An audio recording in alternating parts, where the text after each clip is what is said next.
الحمدللہ اس اسکیم کے تحت نہ صرف طلباء اور طالبات میں ایجوکیشن کٹ کا یہ بیگز لانگ بکس دیے جاتے ہیں، بلکہ SSC کی امتحان کی فیس بھی دی جاتی ہے، اور سالار ملت کے نام سے ایک آل ان ون ماڈل پیپر بھی SSC کے طلباء اور طالبات میں مفت اس کو دیا جاتا ہے۔ اب تک میں نے 6 ستمبر کو 2018 کو قریب 14,000 طلباء اور طالبات کو جو 90 اسکول سے ان کا تعلق تھا، اور اس کا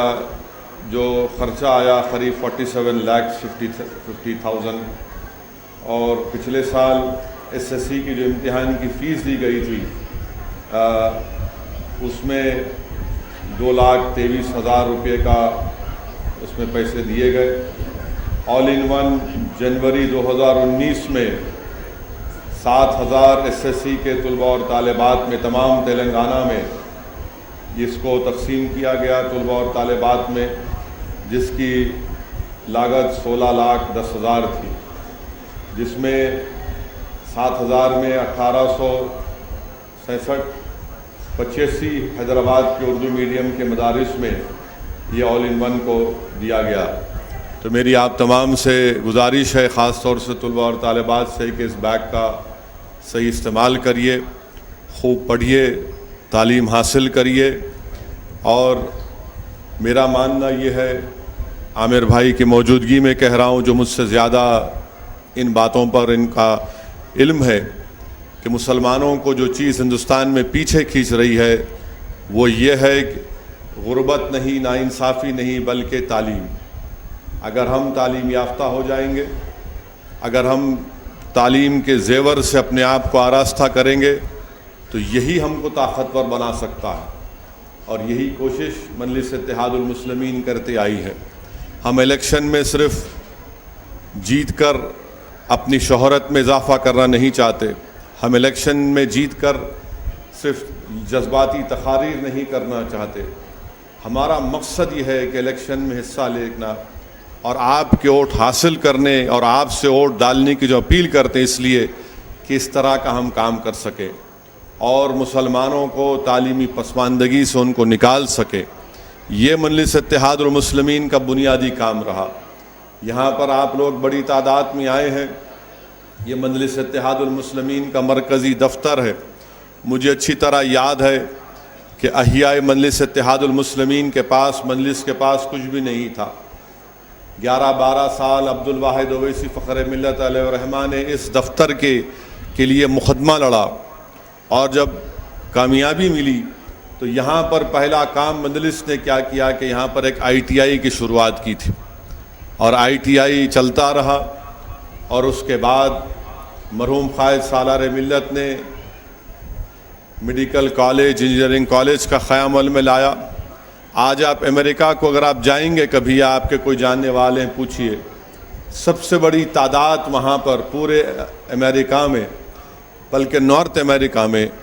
اگر مسلم ڈاکٹر آپ کو ملتے ہیں تو سب سے زیادہ آپ کو ملیں گے جو ڈیکن میڈیکل کالج سے ڈاکٹر بن کر گئے۔ الحمدللہ وہاں پر اللہ نے ان کو اونچے اونچے مقامات پر فائز کیا، اور اللہ ان سے بڑے بڑے نیک کام لے رہا ہے۔ تو یہی ہماری آپ سے گزارش ہے کہ پڑھیے، اور میری آپ کے ماں باپ سے بھی گزارش ہے، خاص طور سے اپنی بچیوں کو، اپنی بیٹیوں کو پڑھائیے۔ یاد رکھیے، اگر یقیناً میں بھی ایک باپ ہوں، اور ہماری ذمہ داری ہوتی ہے کہ ہم اپنی بیٹیوں کی خیر خوبی کے ساتھ ایک اچھے گھرانے میں اچھے لڑکے کے ساتھ ان کی شادی کریں، مگر ہرگز اس کا مطلب یہ نہیں ہے کہ ہم اپنی بچیوں کو تعلیم سے دور رکھیں۔ اور میں آپ سے، جیسا عامر بھائی نے ابھی آپ سے کہا کہ آپ کی انشاءاللہ اچھی جگہ شادی ہوگی، تو اس کا مطلب یہ نہیں ہے کہ آپ اپنی تعلیم کو ترک کر دیں۔ میں خود آگے بڑھ کر میں کئی ایسے چیزیں دیکھا ہوں کہ ہماری بہنیں شادی کے بعد بھی اپنی تعلیم کو جاری رکھتے ہیں، اور نہ صرف جاری رکھتے ہیں بلکہ PhD کی ڈگری بھی حاصل کرتے ہیں، جس کا ذکر ابھی عامر بھائی نے آپ سے کیا۔ اور عامر اللہ خان صاحب کے والد عثمان یونیورسٹی میں لائبریرین تھے، آپ کے والدہ الحمدللہ اللہ ان کو صحت دے، وہ ٹیچر تھے ایک گورنمنٹ کے اسکول میں۔ تو آپ دیکھیے کہ اللہ ان میں جذبہ تھا، اللہ نے ان کو کیسا ان کی محنت اور ان کی جستجو کو اللہ نے ان کو کیسے اونچائیوں پر لے کر گیا۔ تو یہ مت سمجھیے کہ صرف تعلیم صرف ایک دولت مند گھرانے کا ان کا حق ہے، بلکہ تعلیم ایک ایسی چیز ہے جو یہ نہیں دیکھتا کہ کوئی دولت مند ہے یا کوئی غریب ہے۔ جو جستجو کرے گا، جو محنت کرے گا، جو پڑھے گا، علم اس کو اونچا لے کر جائے گا۔ اسی لیے اللہ کے رسول صلی اللہ علیہ وسلم نے اپنے حدیث شریف میں فرمایا، اگر آپ جا کر کسی عالم دین سے پوچھیں گے، فقہ کی مشہور کتاب ہدایہ ہے، اور اس ہدایہ کے پہلے جلد پر جو حدیث شریف لکھی گئی اس میں یہ لکھا گیا کہ اللہ کے رسول صلی اللہ علیہ وسلم نے فرمایا کہ جو علم سے زندہ ہوتا ہے وہ کبھی نہیں مرتا۔ اسی لیے آج آپ دیکھتے ہیں کہ امام اعظم ابو حنیفہ نہیں ہے، امام دار الہجرت امام احمد بن حنبل نہیں ہے، امام شافعی نہیں ہے، امام مالک نہیں ہے، بڑے بڑے علماء نہیں ہیں، مگر علم کی وجہ سے دنیا ان کو یاد رکھتی ہے۔ اسی لیے اگر آپ اپنے آپ کو آپ کے اس دنیا سے جانے کے بعد جو برحق ہر ایک کو جانا ہے اس دنیا سے، اگر آپ چاہتے ہیں کہ دنیا آپ کو یاد رکھے تو خوب تعلیم یافتہ بنو، خوب علم حاصل کرو، حیدرآباد کا نام روشن کرو، ہندوستان کا نام روشن کرو، مسلمانوں کے لیے ایک نعمت بنو، زحمت مت بنو، مسلمانوں کی ایک طاقت بنو اور مسلمانوں کے مسائل حل کرو۔ اور میرا ماننا یہ ہے کہ غریب گھرانے کے بچے جب علم حاصل کرتے ہیں اور جب اللہ ان کو علم کے ذریعے سے دنیا کی بلندیوں پر لے کر جاتا ہے تو وہی صحیح خدمت کر سکتے ہیں، کیونکہ آپ لوگ تکلیف کو دیکھتے ہیں، آپ لوگ ظلم کا مقابلہ کرتے ہیں، اور ان تمام نامصائب حالات سے گزر کر آپ لوگ جب آگے بڑھتے ہیں تو آپ میں ایک قوم اور ملت کا ایک درد ہوتا ہے، ایک فکر رہتی ہے۔ تو اس لیے میں آپ تمام طلباء اور طالبات سے اپیل کر رہا ہوں کہ تعلیم حاصل کریے۔ یہ ہرگز مت سمجھیے کہ آپ ایک گورنمنٹ کے اردو میڈیم اسکول میں پڑھ رہے ہیں، کیسا ہمارا مقابلہ ان پرائیویٹ اسکولوں میں دولت مندوں کے بچوں سے جو پڑھ رہے ہیں ہوگا، ایسا کوئی چیز نہیں ہے۔ آپ محنت کریے، جستجو کریے۔ میں خود جانتا ہوں کہ آپ اپنے ہیڈ ماسٹر سے پوچھئے کہ جو بچیاں جو اس گورنمنٹ کے اسکول میں پڑھتی تھیں وہ نیٹ کا ایگزام بھی کوالیفائی کیا اور آج گورنمنٹ کے میڈیکل کالجز میں میڈیسن کی ڈگری بھی حاصل کر رہی ہیں۔ تو ہرگز یہ مت سمجھیے، محنت کریے اور ضرور انشاءاللہ تعالی اللہ آپ کو کامیاب اور کامران کرے گا۔ اور ہمارا مقصد یہ ہے کہ ہندوستان میں مسلمانوں کو اگر ہم ان کا جائز مقام دلانا چاہتے ہیں تو ضروری ہے کہ ہندوستان میں مسلمان تعلیم کی طرف رخ کریں، تعلیم کو اپنائیں، چاہے وہ دینی تعلیم ہو، عصری تعلیم ہو، ان تمام چیزوں کو علم حاصل کریں۔ اور یاد رکھیے، صرف علم سے آپ اچھے انسان نہیں بنتے، بلکہ کردار سے، بڑوں کے ادب سے، اور اللہ کے سامنے جب ہم اپنے سر کو جھکاتے رہیں گے تبھی ہم اچھے انسان بن سکتے ہیں۔ تو اچھے انسان بنیے اور اس کے لیے ضروری ہے کہ علم کو حاصل کریے، اور انشاءاللہ تعالی، اور مجھے پوری امید ہے کہ یہ جو ننھے منھے بچے یا بچیاں یہاں پر بیٹھے ہیں، ہندوستان کا مستقبل آپ ہیں،